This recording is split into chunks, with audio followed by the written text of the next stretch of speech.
साथियों, कुछ साल पहले सैनिकों ने एक पार्टी का गठन किया था फौजी जनता पार्टी के नाम से। और उसको गठन करने के पीछे एक सोच थी, एक मकसद था। क्योंकि राजनीति में एक सूनापन दिखाई दे रहा था।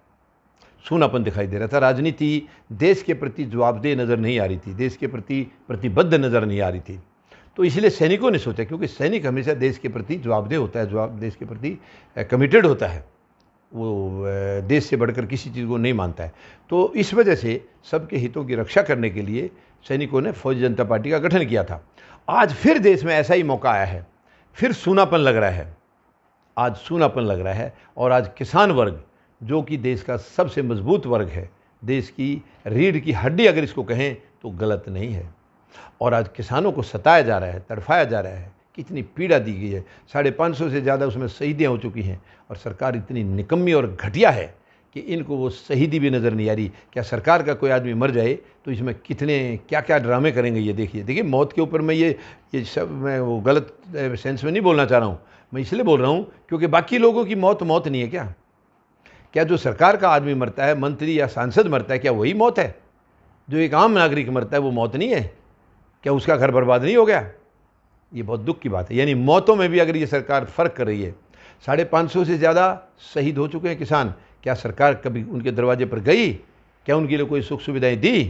ये बाकी जगह तो अपनी चीप पॉपुलरिटी दिखाने के लिए कहीं भी पहुंच जाएंगे, कुछ भी बात कर देंगे, लेकिन किसानों के लिए आज तक इन्होंने कभी भी, यानी ये एक प्रधानमंत्री के लिए बहुत शर्म की बात है कि आज तक 7 महीने में किसानों के पास नहीं जा सके हैं। अब देखिए इनके चुनाव की जो है ना राजनीति फिर शुरू हो गई है। अभी चुनाव से निपटे हैं, फिर शुरू हो गए।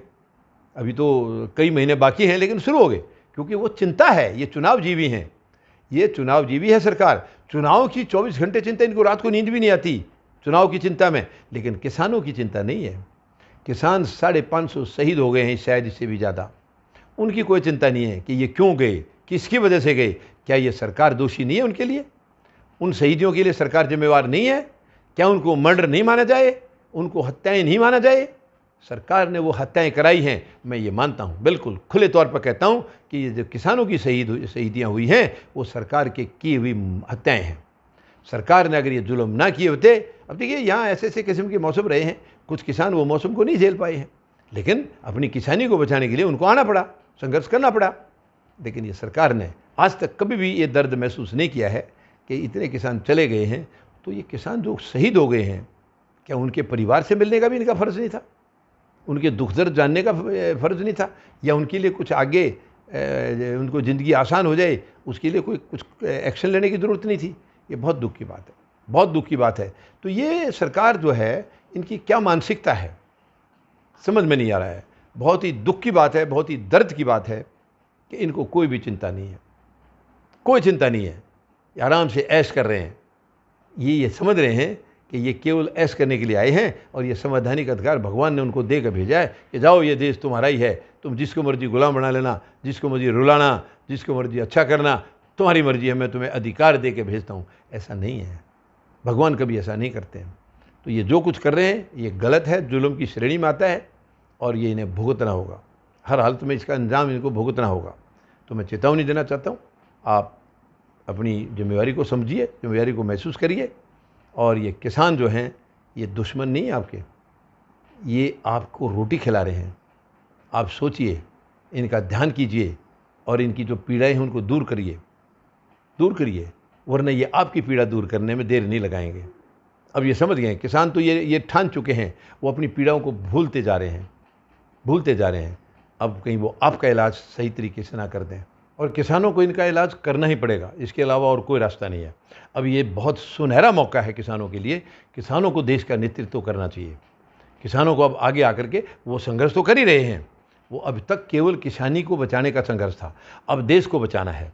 तो मैं समझता हूँ किसानों को और ब्रॉड कदम उठाना चाहिए, बहुत बहादुरी का कदम उठाना चाहिए, जो कि देश बच जाएगा, बर्बाद होते होते देश बच जाएगा।